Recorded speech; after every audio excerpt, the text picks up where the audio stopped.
nuevo, muchas gracias. Y pues también es un placer que no estén los perinatólogos, porque acá siempre se nos llevan la audiencia para otros salones y escasean en las de dolor pélvico.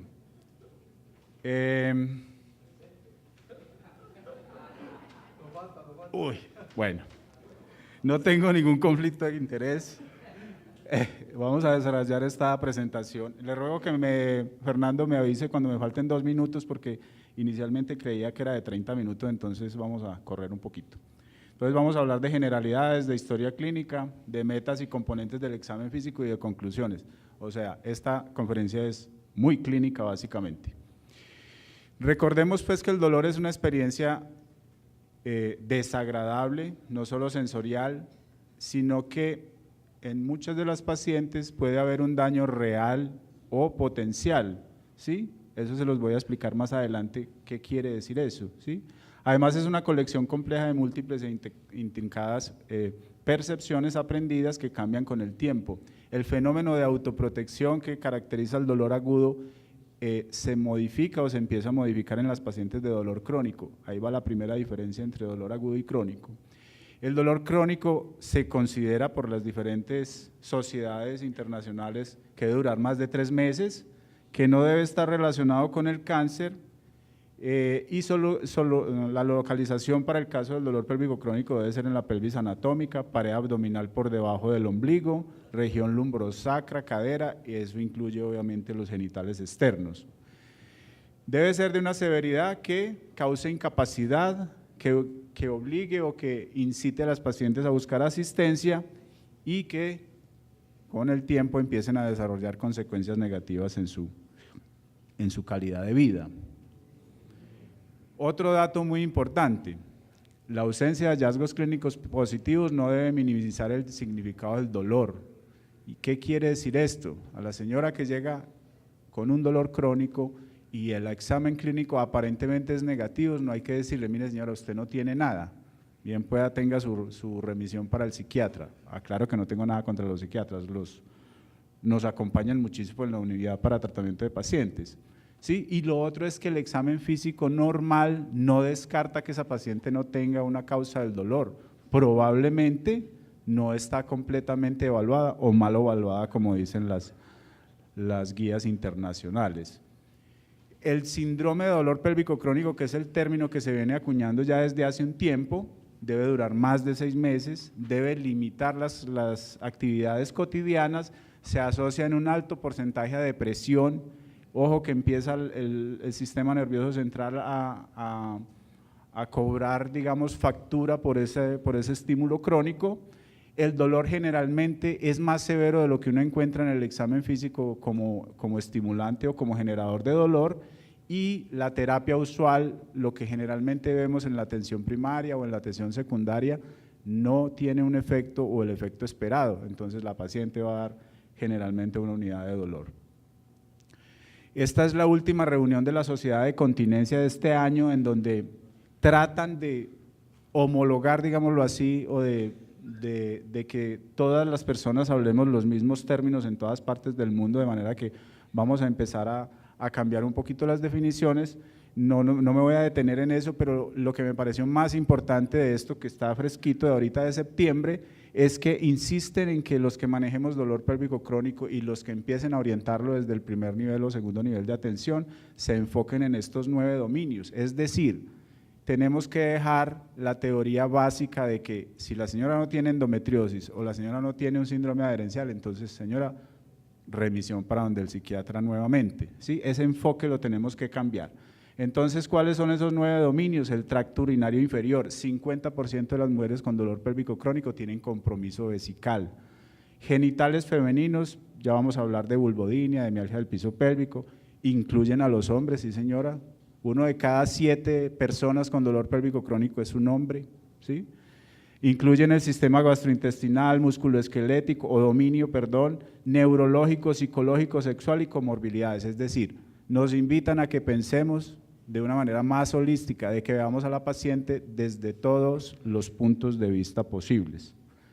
Muy bien, ¿y por qué es importante el dolor pélvico crónico? Miren, 20 a 30% de las consultas del ginecólogo ambulatoria, 15% de las urgencias, 20% en la literatura americana, yo diría que en otras partes hay inclusive un porcentaje más alto, puede ser hasta el 40% de histerectomías, casi la mitad de la laparoscopia ginecológica son por dolor y en la población general hay una prevalencia que oscila entre el 4 y el 16%, eso es muy alto. ¿Por qué les repito estos datos? Porque miren que se vuelve muy mediático también el dolor pélvico crónico y en general el dolor, ¿sí? Esta es una publicación de Time en donde a lo anterior le suman unos datos muy relevantes, 61% de las pacientes no tienen diagnóstico, 2 de cada 3, ¿sí? El 41% no han buscado ayuda, el 31% se asocia a síntomas de ansiedad, o sea, ya hay una repercusión a nivel central. Cuando lo comparan con pacientes sin dolor crónico son el 7% nada más, ¿sí? Y el 50% tiene compromiso además de sistema gastrointestinal y urinario como les mencionaba. Incapacidades ni digamos, la pérdida económica es muy alta, ¿sí? Pero este dato de acá es el que me interesa mostrarles porque esta encuesta que la hizo Parvis en el 2002 dejó un dato que lo deja uno como angustiado y es que claro que la pregunta tenía una cascarita y era que le preguntaban a los ginecólogos, ¿usted disfruta así, tal cual la traducción, de ver pacientes con dolor pélvico crónico? Solamente el 15% dijeron sí, a mí sí me gusta, o sea que al resto, pero las pueden remitir, no hay problema pues, ¿cierto? Bueno, ¿qué pasa con la calidad de vida que es a lo que finalmente le apuntamos los que trabajamos o nos entrenamos pues para esto todos los días? Es apuntarnos a mejorar la calidad de vida, no a prometer que se va a curar el dolor, eso es a veces imposible, ¿cierto? La primera premisa que yo le doy a la paciente cuando va a la consulta, señora, no espere aliviarse del todo, porque no es posible. ¿Cómo así, doctor? Y yo sí. Usted tiene que mejorar en ciertas cosas, cómo ve el mundo, lo que lo rodea, su familia, su vida de pareja, pero la calidad de vida es lo que hay que mejorarle, no otras cosas. ¿Por qué? Porque mire, el 88% en esta encuesta tenían dolor o dispareunia o dolor poscoital, el 82% tenía afección de la energía en general en su desempeño y para no ir muy lejos, el 26%, una de cada 4 permanece por lo menos un día al mes en cama por dolor pélvico crónico, eso es muy llamativo. De costos ni hablemos pues porque nuestro sistema quebrado está muy preocupante. Y hay grandes diferencias entre el dolor agudo y el dolor crónico, no me voy a detener mucho en esto, pero ojo que el dolor agudo es una lesión súbita, en este sí tenemos que actuar y mejorar, ¿cierto? Un quiste torcido, un endometrioma roto, una apendicitis, en fin. Este se resuelve de manera aguda también, pero ese puede ser un factor desencadenante de un dolor crónico si no lo manejan bien. El dolor crónico en general debe ser de más de 3 meses, la última definición acepta los 6 meses, debe ser persistente, generalmente uno no encuentra aparentemente la patología causal. ¿Qué quiere decir eso? Que el dolor por sí solo es la enfermedad, ojo, esa es la segunda premisa, el dolor por sí solo es la enfermedad y en eso nos tenemos que enfocar. Estas son otras grandes diferencias, tampoco me voy a detener en esto, quiero que miren acá, miren la diferencia entre el manejo del dolor agudo y el dolor crónico. El dolor agudo generalmente tiene manejo, con lo que ustedes normalmente disponen de analgésicos o de tratamientos quirúrgicos. El dolor crónico necesita un enfoque diferente, debe ser multimodal, debe acompañarse de cambios en el comportamiento y de ahí es donde nos valemos o nos acompañamos de las otras especialidades, psicología, psiquiatría, urología, gastroenterología, el enfoque multimodal, comportamental y allí el efecto de los medicamentos no es tan importante como en el dolor agudo. Nociones sobre dolor, así, suavecito, el dolor puede ser nociceptivo o no nociceptivo. ¿Qué es nociceptivo? Puede ser somático o puede ser visceral, nociceptivo es por receptores periféricos. El dolor somático se origina en sistema músculo-esquelético básicamente, músculos, piel, huesos, ¿sí? Y el dolor visceral como lo dice su nombre. El dolor neuropático es originado en sistema nervioso central o periférico. Puede ser mixto, hay muchas patologías que tienen componente de los dos. Y la duración define si es un dolor agudo o un dolor crónico. Estos son los estímulos nociceptivos, pueden ser de diferentes origen, calor, frío, vibración, ¿sí? Receptores dolorosos que se estimulan y tiene una característica el dolor somático. Tercera premisa, se mejora generalmente con el reposo y empeora con la actividad física. Eso hace parte muy importante de la historia clínica de la paciente. El dolor visceral, al contrario, y es más localizado, ¿no? Les faltaba decirle eso. El dolor visceral tiene una característica muy importante, es que es difuso, mal localizado. Le duele todo por ahí en el abdomen, piensen en un dolor visceral, ¿sí? También hay receptores a nivel pues, visceral que son el origen de este dolor. En el dolor no nociceptivo, que este es muy importante en dolor pélvico crónico también, que es el dolor neuropático, espontáneo no lo vemos muy frecuentemente, pero lo tenemos, neuropatías periféricas espontáneas, la más importante o la más común, la neuralgia del pudendo. Hay muchas pacientes, más o menos en el 30%, no encontramos un desencadenante de la neuralgia del pudendo. La gran mayoría son provocados, vuelven a la neuralgia del pudendo y las otras, neuropatías hiloinguinal y lo hipogástrico, que vamos a ver más adelante cómo se examinan. Y ahí hay dos términos que usamos mucho, uno es la alodinia y es que un estímulo que normalmente no es doloroso se torna doloroso, eso es una forma de sensibilización periférica neuronal, ¿sí? Y los estímulos que son dolorosos aquí se magnifican, se multiplican, eso es una hiperalgesia, ¿sí? De manera que puede ser causado por médula o nervios periféricos y la sensación más importante del dolor neuropático, o cómo lo perciben las pacientes es tipo quemadura, tipo hormigueo, picazón, alfileres o agujas. ¿Qué quiero decirles con esto? Que hay que ponerle mucho cuidado a la historia clínica, es el eje de la evaluación de la paciente con dolor crónico. Generalmente las pacientes con dolor neuropático,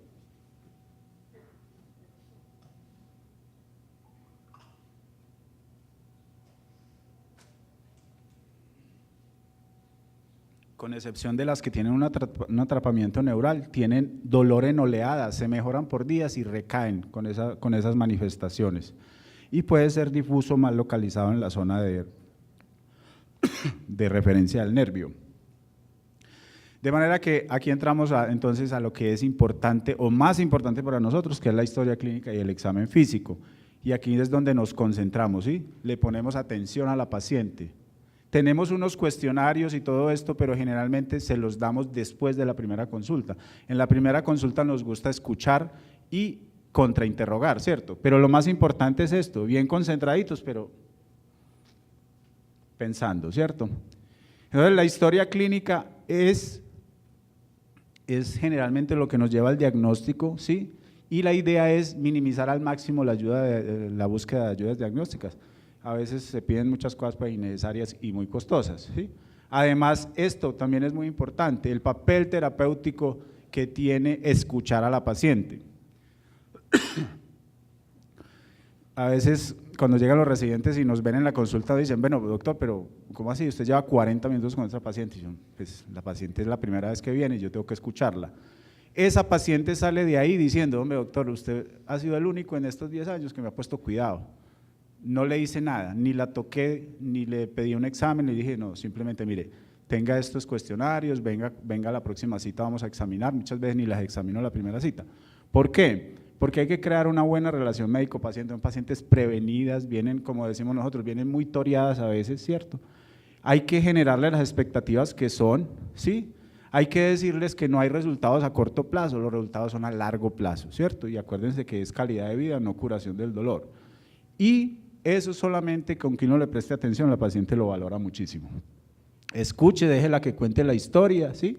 Eso permite que a veces la paciente pone a llorar en consultorio, hay que esperar, pues ni modo, no le pueden sacar, ¿cierto? Y tener la mente abierta, ojo, el dolor pélvico crónico no es monocausal, no son las dos tradicionales enfermedades, hay que pensar por fuera de la caja, ¿sí? Use los cuestionarios y nosotros pues tenemos que es muy importante, que es la Sociedad de Dolor. No me voy a detener acá pues porque por razones obvias, pero lo pueden descargar, se lo pueden entregar a la paciente, está en español, traducido por nosotros en la unidad, tiene todo lo que usted le preguntó en la consulta, pero para que ella lo refuerce allá, La idea es que uno en la consulta haga todo esto, no llenarle el cuestionario, la señora se lo debe llenar en la casa porque eso es una cuestión de autocuidado, ¿cierto? Puede dibujar donde le duele, todos los antecedentes, ¿cierto? Medicamentos, cirugías, ¿sí? Aquí en los antecedentes quirúrgicos siempre les decimos, apúntenos la cirugía, pero no nos diga cuánto le cobraron pues para no sentirnos mal. Cuestionarios sobre urgencia urinaria, muy importantes, nosotros le damos un enfoque muy relevante a la vejiga, ¿sí? Una forma corta de McGill, que es un cuestionario sobre calidad de vida y qué tanto el dolor afecta, y síndrome de congestión pélvico. Entonces pasamos al examen físico. La idea es hacer un examen sistemático, completo, con esos 9 dominios que tenemos allá en mente, que nos dice la Sociedad Internacional de Continencia, tratando de buscar causas. Recuerden un dato, solamente un 20% de las pacientes con dolor pélvico crónico tienen una sola causa de dolor, el resto tienen varias, múltiples, ¿sí? Hay que tener eso en la cabeza, entonces nos basamos en el examen en estas 4 S, de pies, standing, sentada, supino y en los estribos, stirrups. Miramos la apariencia general, cómo ingresa caminando, cómo saluda, desde ahí ya miramos el afecto, cómo está, si tiene alguna posición antálgica, ¿sí? La marcha o la postura nos dice si hay algún problema musculoesquelético. La discrepancia de los miembros inferiores es una causa importante de dolor pélvico crónico. ¿Cómo se evalúa? Evaluando a qué altura están las crestas ilíacas, es una forma estando de pie la paciente y eso nos ayuda a diagnosticar si hay un desbalance de la cadera, que es una causa de dolor crónico. Recuerden, músculo esquelético. Debe haber una diferencia de 1 centímetro, ya sea en las crestas o en los maléolos tibiales. ¿Sí? La sínfisis del pubis, una evaluación, si hay alguna alteración de la estabilidad o algún compromiso sensorial. Mire, los síndromes dolorosos crónicos tienden a juntarse, como dicen las pacientes, no, es que se me juntaron todos los males, vea, yo tengo tal cosa, es correcto, ¿sí? Generalmente el dolor pélvico crónico se asocia a otros síndromes dolorosos, el más importante es la fibromialgia. Ojo con esa paciente que llega al consultorio con el cuestionario hecho o diciéndole, no doctor, es que a mí me duele todo, yo no sé ni para qué vengo acá. Nadie ha podido hacerme nada. ¿A dónde le duele? No, me duele aquí, me duele por todas partes. Ojo con la fibromialgia, podemos estar ante un caso de fibromialgia, ¿sí? La literatura todavía no depura mucho los datos, pero se habla más o menos entre un 10 y un 15% de los pacientes con dolor pélvico crónico que tienen fibromialgia, ¿sí? Y es muy fácil sospecharla, inclusive diagnosticarla. Yo hago el enfoque inicial, le pregunto, le hago los puntos dolorosos y le digo, muy probablemente tenga un síndrome doloroso asociado. Yo no le digo, venga, vaya donde un reumatólogo a que le hagan una evaluación completa, porque además la fibromialgia es un diagnóstico de descarte de muchas otras patologías. Arcos de movimiento, si se puede inclinar o no, estamos evaluando músculos paralumbares, ¿sí? Si tiene una lordosis y la corrige ahí con el movimiento. Hacia atrás, ese arco de movimiento limitado, entonces estamos hablando de compromiso de músculos abdominales, sistema musculoesquelético nuevamente. Dolor lumbosacro. Y si hay disfunción o rotación pélvica, como hablamos ahorita, la paciente se agacha y empieza a haber una diferencia entre las dos crestas en el movimiento anterior y miren esto, espasmos musculares y desviación de la cadera. Esta paciente tiene una rotación pélvica como generador de dolor. Estando sentada, ¿qué evaluamos? La postura, ¿sí? Cómo se sienta, arco de curvatura lumbar, inclinada, lordosis, sifosis, escoliosis, si hay una asimetría, ¿sí? Si hay discrepancia entre los miembros inferiores estando sentada también, una evaluación neurológica.